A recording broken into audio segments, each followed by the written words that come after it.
जब कब्र पुकार उठी, सजदे में टूटा वो बाप। भाग 1, गुनाह की जमीन। नूरपुर नाम की एक बस्ती थी, छोटी सी, लेकिन अपने अंदर गहरे अंधेरे छुपाए हुए। इस बस्ती के एक कोने में रहता था अब्दुल रहीम, 80 साल का, मजबूत शरीर वाला, लेकिन रूह से सूना। लोग उसे देखकर कहते, रहीम मियां को अल्लाह से कोई वास्ता नहीं रहा। वो कभी नमाज नहीं पढ़ता था, मस्जिद से दूर दूर रहता, और जब अजान होती तो अपने कमरे का दरवाजा बंद कर लेता। उसका बेटा इलियास उलट था। वो एक नमाजी था, कुरान का हाफिज बनने का सपना रखता था। इलियास की मां बचपन में ही चल बसी थी। रहीम मियां ने उसे पाल तो लिया, लेकिन प्यार से नहीं। इलियास के लिए खुदा, कुरान और नमाज सब कुछ था, और रहीम मियां के लिए यह सब एक बोझ। भाग 2, बेटे की मौत। एक रात इलियास देर रात तक मस्जिद में रुका रहा। वहां वो बच्चों को कुरान पढ़ा रहा था। लौटते वक्त तेज बारिश हो रही थी और गांव की गली में एक बिजली का पोल गिरा पड़ा था।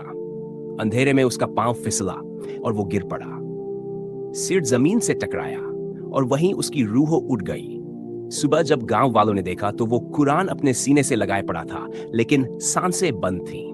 उसके जनाजे में पूरा गांव आया, मगर अब्दुल रहीम सबसे पीछे खड़ा रहा, बिल्कुल खामोश, बिल्कुल सुन्न। भाग 3, कब्र पर सजदा।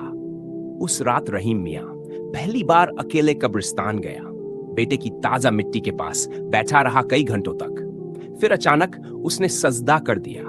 कब्र की मिट्टी गीली थी, लेकिन उस पर अब्दुल रहीम का माथा था। तूने मुझसे मेरी नमाजें ले ली, मगर मेरा बेटा ले जाकर मुझे जगा दिया। अब जो सांसें बची हैं वो तेरे लिए हैं। वो सजदे में ही रोता रहा। भाग जौर, कुरान की आयत जो दिल चीर गई। अगली सुबह मस्जिद में पहली बार अब्दुल रहीम आया।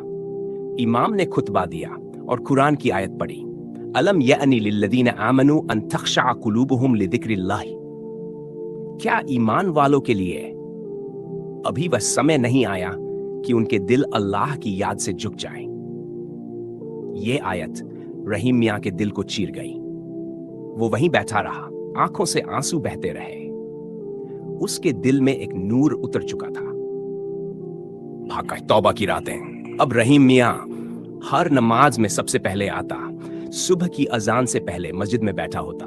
लोगों ने देखा कि उसके चेहरे पर सुकून है। वो रोज कुरान पढ़ता और हर सजदे में अपने बेटे का नाम लेकर दुआ करता। भाग 6, एक बस्ती की जागृति।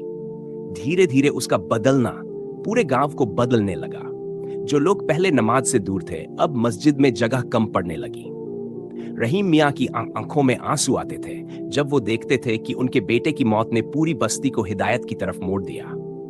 एक दिन मस्जिद में उसने लोगों से कहा, मेरा बेटा गया नहीं, वो जिंदा है, क्योंकि वो सजदा करना सिखा गया और कुरान पढ़ना सिखा गया। भाग 7, आखिरी सजदा।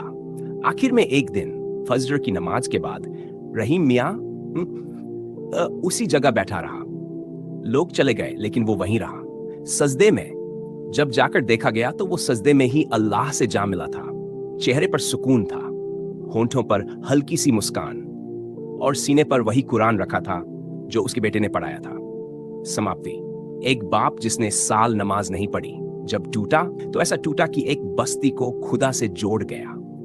बेटे की कब्र ने उसे सजदा करना सिखा दिया, और कुरान की एक आयत ने उसकी रूह को हिला दिया।